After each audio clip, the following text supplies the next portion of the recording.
Now we're going to look at subtracting decimals. Follows the same rules as adding. And the difference is we're subtracting.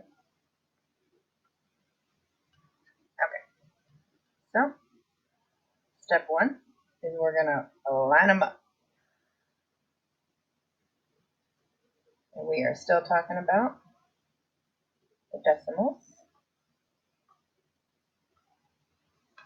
Step two, we are still going to fill them up with placeholder zeros.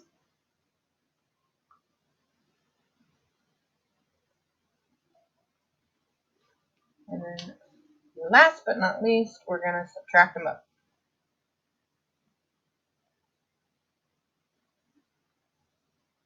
And that is self-explanatory.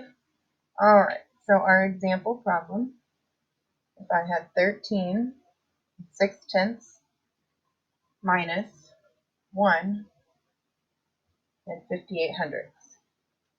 Okay, so we always want to make sure that the bottom number is the number that we're subtracting. So this is my main number, 13 6/10, and I'm going to subtract this number. So when I rewrite it to line up my decimals, we could go ahead and just put all three decimals right in a line because we know that the decimals have to be in a line. So now we can fill in the numbers. The first number was 13 6/10.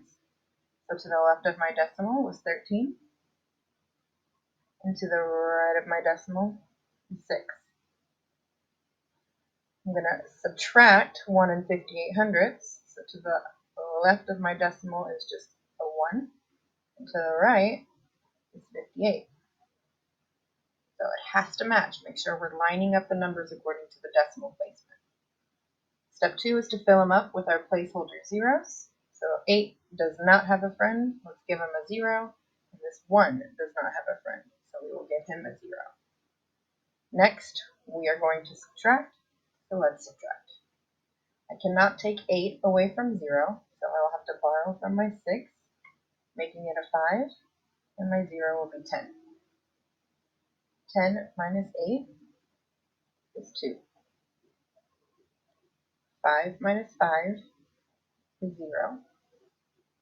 3 minus 1 is 2. And 1 minus 0 is 1.